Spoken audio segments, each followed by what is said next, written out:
एवं सम्मानित श्रोतागण, आप सभी को भी मेरी ओर से सुप्रभात, नमस्कार, प्रणाम, स्वागतम।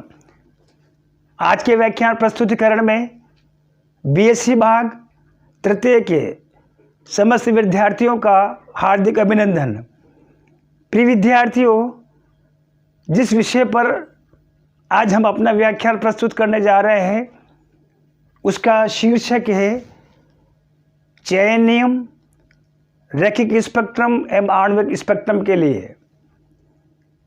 प्रिय विद्यार्थियों, उक्त विषय बीएससी पार्ट तृतीय के प्रश्न पत्र तृतीय के भौतिक रसायन विषय से इकाई तृतीय से स्पेक्ट्रोस्कोपी विषय के रूप में चुना गया है।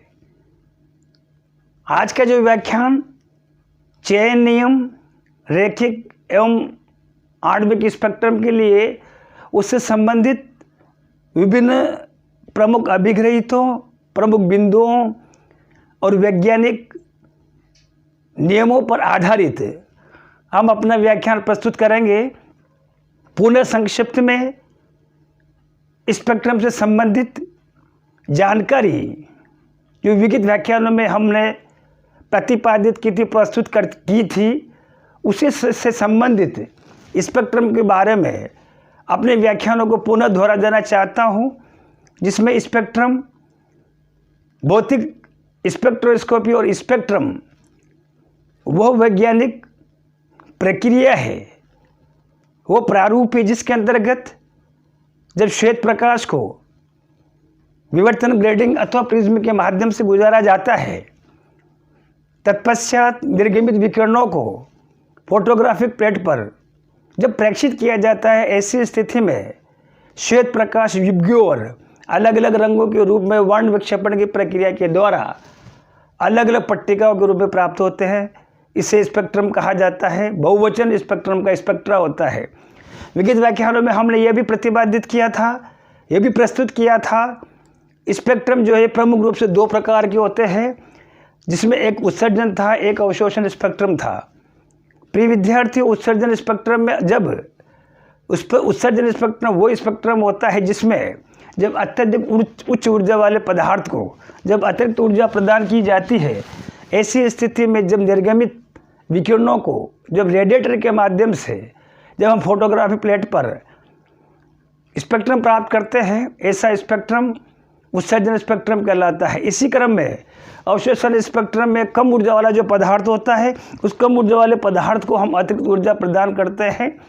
कम ऊर्जा वाला पदार्थ अधिकतम विकिरणों को अवशोषित करता है, शेष विकिरणों को आगे निर्गमित करता है, जिसको रेडिएटर के माध्यम से फोटोग्राफी प्लेट पर गिराया जाता है, भेजा जाता है। ऐसी स्थिति में हमें जो स्पेक्ट्रम प्राप्त होता है वो अवशोषण स्पेक्ट्रम प्राप्त होता है।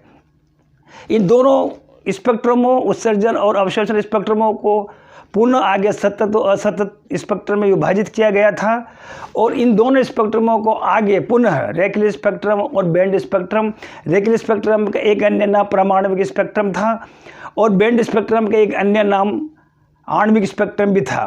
रैखिक स्पेक्ट्रम विगत व्याख्यानों में ये विदित होता है, उसके शीर्षक से रैखिक स्पेक्ट्रम जो है परमाणविक स्पीशीज के द्वारा उत्पन्न किया गया था, प्राप्त किया गया था। परमाणु स्पीशीज जो है आप देखेंगे वेपर फेज, वाष्प अवस्था या गैसीय प्रावस्था में उपस्थित हो सकती है। बैंड स्पेक्ट्रम आणविक स्पीशीज के द्वारा प्राप्त किया गया था, जो द्रव और आप देखेंगे विलयन के रूप में उपस्थित हो सकता है। अब बारी आती है हमारे पास में चयन नियम की। विगत व्याख्यानों में हमने यह भी प्रस्तुत किया था कि चयन नियम वह महत्वपूर्ण मेजर्स या पैरामीटर्स या मापदंड होता है जिसके आधार पर इलेक्ट्रॉनों का संक्रमण होता है और हम उचित तरंग दैर्घ्य, उचित तरंग संख्या हो, उचित आवृत्ति को प्रेक्षित करते हुए विभिन्न प्रकार के क्षेत्रों का इलेक्ट्रोमैग्नेटिक व विद्युत चुम्बकीय क्षेत्र में इन विभिन्न प्रकार के स्पेक्ट्रमों को प्राप्त करते हैं। इसी क्रम में चयन नियम में हमारे पास में दो प्रमुख शर्तें हैं। एक तो है समान कक्षक। आप देखेंगे इलेक्ट्रॉनों का जब स्पेक्ट्रोस्कोपी के अनुसार चयन नियम जब इलेक्ट्रॉन संक्रमित होगा निम्नतर ऊर्जा स्तर से उच्चतर ऊर्जा स्तर में, ऐसी स्थिति में आप देखेंगे एसएस में इलेक्ट्रॉन का संक्रमित नहीं होंगे, पीपी में संक्रमित नहीं होंगे, डीडी में संक्रमित नहीं होंगे, एफएफ में संक्रमित नहीं होंगे। इसको हम यहाँ पर जो है ग्राफिक के माध्यम से जो है हमने ये वर्णित किया है, इसको समझाने का प्रयास किया है। ऐसी स्थिति में जब समान में कक्षकों में इलेक्ट्रॉन संक्रमित नहीं होंगे तो ये वाला संक्रमण जो है प्रिय विद्यार्थियों प्रतिबंधित संक्रमण कहलाएगा। इसको ऊर्जा स्तरों के आधार पर भी हमने समझाने का प्रयास किया है।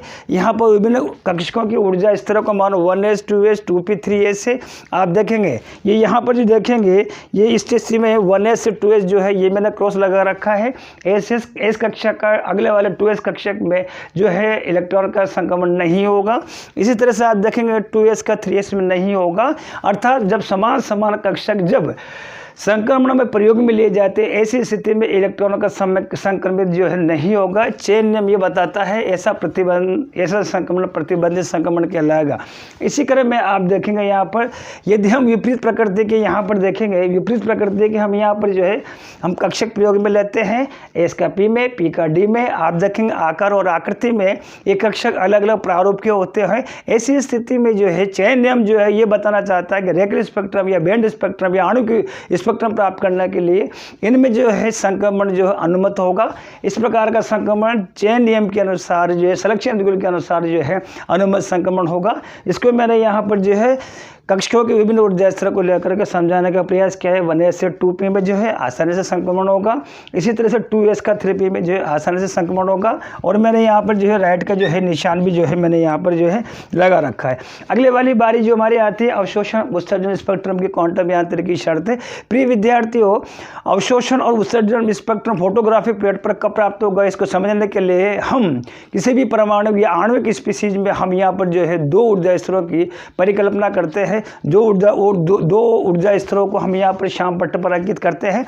इसमें देखेंगे आप E1 जो है निम्नतम ऊर्जा स्तर है, E1 जो है हमारे पास में जो है निम्नतम ऊर्जा स्तर है, और दूसरा है हमारे पास में जो है यहाँ पर जो है E2 ऊर्जा स्तर है। आप देखेंगे एक इलेक्ट्रॉन जो है जो निम्नतम ऊर्जा स्तर E1 पर उपस्थित है, हम इसको E बराबर h2 फोटोन की ऊर्जा से हम इसको गिराते हैं। इस ऊर्जा को फोटोन, इस E बराबर h ऊर्जा को फोटोन को पा करके इलेक्ट्रॉन जो है उछाल मारता है, उछलता है, जंप करता है E2 एनर्जी लेवल, E2 ऊर्जा स्तर में, उच्चतर ऊर्जा स्तर में ये संक्रमित करता है। ऐसी स्थिति में फोटोग्राफिक प्लेट पर हमारे पास में जो स्पेक्ट्रम प्राप्त होता है वो आप देखेंगे वो अवशोषण स्पेक्ट्रम कहलाता है। क्योंकि संक्रमित हुआ जो इलेक्ट्रॉन जो उच्च ऊर्जा स्तर में जाता है यहाँ पर अस्थायी होता है और पुनः अतिरिक्त ग्रहण की गई ऊर्जा को उत्सर्जित करता हुआ पुनः अपने मूल ऊर्जा स्तर E1 में आता है। ऐसी स्थिति में फोटोग्राफिक प्लेट पर जो है जो स्पेक्ट्रम प्राप्त होता है उसको उत्सर्जन स्पेक्ट्रम कहा जाता है। प्रिय विद्यार्थियों, क्वांटम यांत्रिकी श्रोडिंगर तरंग समीकरण के अनुसार इलेक्ट्रॉनों का नीचे से ऊपर, ऊपर से नीचे मूल ऊर्जा स्तर में गिरना, चलना, संक्रमित होना तीन प्रकार का होता है क्वांटम यांत्रिकी के अनुसार। इलेक्ट्रॉन संक्रमण, वाइब्रेशन यानी कि कंपन संक्रमण, रोटेशन यानी कि घूर्णन संक्रमण। प्रिय विद्यार्थियों, ये संक्रमण कहाँ पर निर्मित होते हैं? ये UV प्लस VA इलेक्ट्रॉनिक जो संक्रमण होगा पराबैंगनी और दृश्य में निर्मित होगा। यहाँ पर जो है कंपन संक्रमण जो होगा वो IR इंफ्रारेड यानी आवृत्ति में निर्मित होगा। इसी तरह से E रोटेशन जो घूर्णन होगा वो आप देखेंगे FIR यानी कि दूरस्थ अवरक्त एवं जो है सूक्ष्म तरंगों में निर्मित होगा। प्रिय विद्यार्थियों, इन संक्रमणों में जो ऊर्जा का जो प्रकार होगा, तीन प्रकार का इलेक्ट्रॉन की जो ऊर्जा होगी संक्रमण की वो कंपन से ज़्यादा होगी, कंपन की जो ऊर्जा होगी वो घूर्णन से ज़्यादा होगी। इनको याददाश्त की दृष्टि से मेरे आप सभी से अपील है, आप EVR ऑर्डर को जो है इस क्रम को ध्यान में रखिएगा। E फॉर इलेक्ट्रॉनिक है, V for vibration, R for rotation यानी कि घूर्णन है। तो ऊर्जा को ये क्रम जो है इसी क्रम में आपको ध्यान में रखना होगा। चेन नियम जो है हमें ये दर्शाता है। आने वाले समय में एक नए विषय, नए व्याख्यान लेकर के आप सभी के मध्य फिर से हाजिर होंगे, आप सभी के मध्य फिर से उपस्थित होंगे। तब तक के लिए फिर से नमस्कार, धन्यवाद, कोटि कोटि आभार।